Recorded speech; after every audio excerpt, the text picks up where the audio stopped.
diet for a year had twice the amount of TMAO in their system. TMAO is a biomarker that previous studies have found increases a person's risk for a major cardiovascular event by 62% and the risk of dying by 63%. A lack of whole grains is theorized to be the reason for the increased presence of TMAO. Similar low-carb diets such as keto may similarly increase a person's risk for heart disease.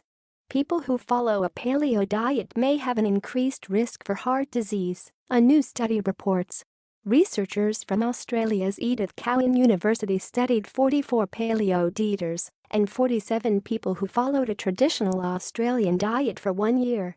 Those who adhered to paleo had twice the amount of a biomarker that's commonly associated with heart disease than the people who ate a typical diet.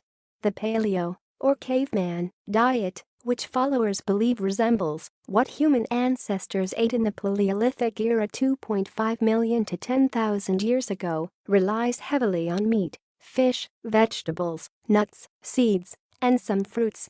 It excludes grains of any kind, dairy, legumes, refined sugar, processed oils, and salt. A return to the food humans ate before modern farming techniques existed won't only help them lose weight, paleo dieters believe, it may also help them reduce their risk for some diseases related to many of the refined and processed foods abundant in today's diets. But for as popular as the paleo diet has been, little research has looked at the impact this style of eating has on long-term health, gut bacteria, and the microbiome.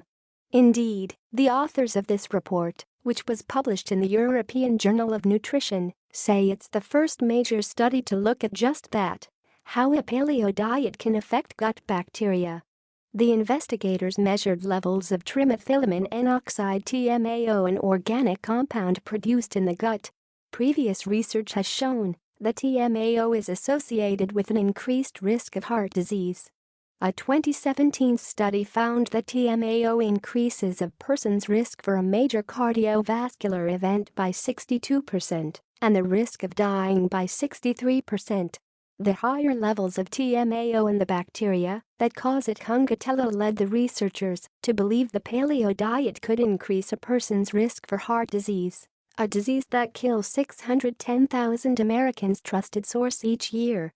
Many paleo diet proponents claim the diet is beneficial to gut health, but this research suggests that, when it comes to the production of TMAO in the gut, the paleo diet could be having an adverse impact in terms of heart health, lead researcher Angela Giannoni, Ph.D., said in a statement.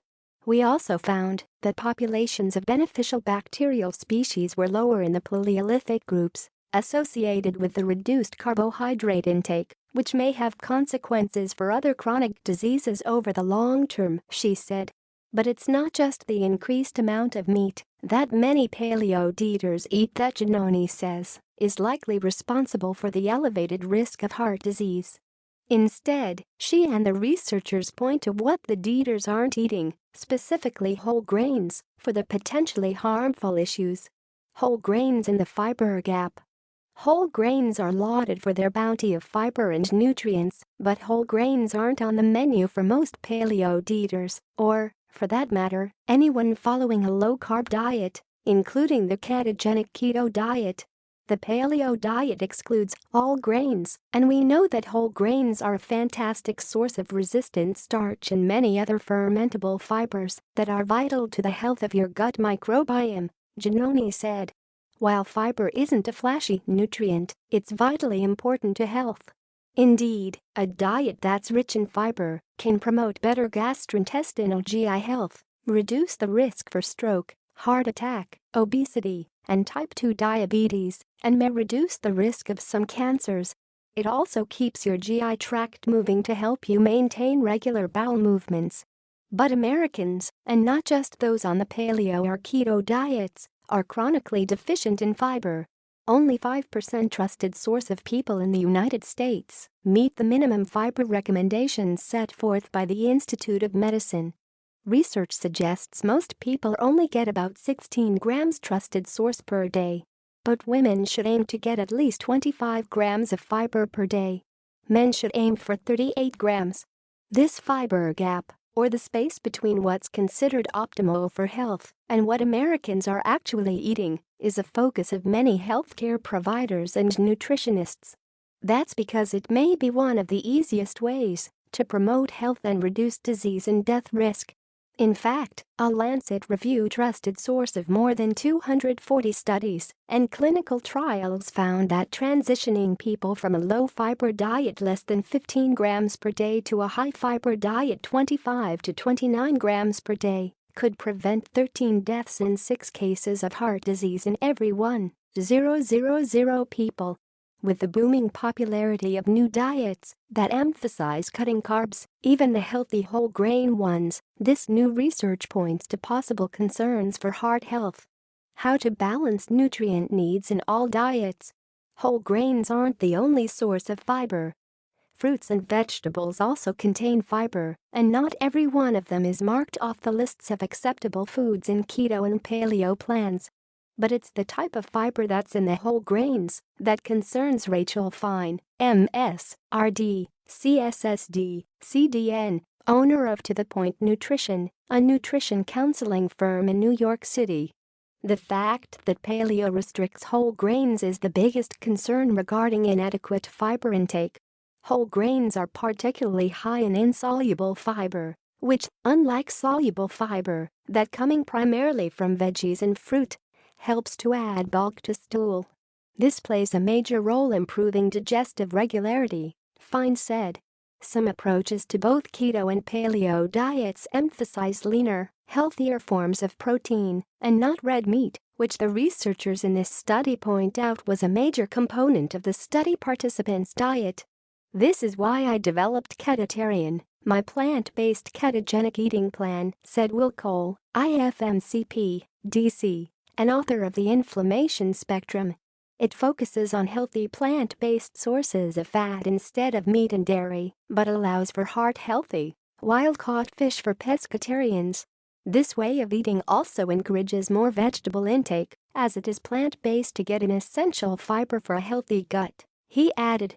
Since some people do have sensitivities to legumes and grains, Ketotarian ensures you are still able to get in enough fiber through higher intake of vegetables, such as artichokes, broccoli, and Brussels sprouts, Cole said.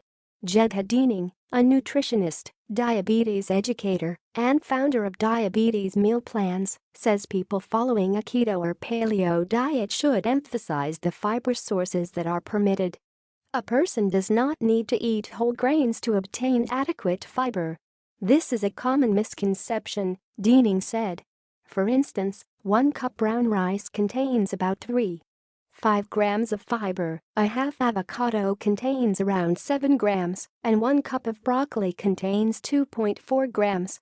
You can still obtain plenty of fiber when following a paleo or keto diet by including non-starchy vegetables, nuts and seeds, and even lower-carb fruits. The key is, people need to include higher fiber foods in their diet and not just eat meat and cheese all day, Deaning continued. Balance in the context of these diets is certainly the key. Fine, on the other hand, says these diets place too many restrictions on foods that research shows again and again are healthy. Restrictions of any kind are never advisable, Fine said. Diets that are highly restrictive, such as paleo, risk negative consequences. Restrictions result in a host of biological consequences that cause us to literally want what we think we can't have. When we restrict carbs and/or fat, the body releases specific hormones to counter the restriction, promoting increased cravings of said macronutrients, Fine said. This is because our body relies on both carbs and fat for very specific metabolic functions, she explained. When one or both of these macros is not available from dietary restriction, the body will fight until you can no longer resist. Rather than extreme restrictions, Fine advises an inclusive approach, which she says is key to long-term success of any diet. Instead of rules, make choices. Add more minimally processed, nutrient-dense, plant-based foods like fresh produce, nuts, seeds, and legumes to your meals. Psychologically, an inclusive approach allows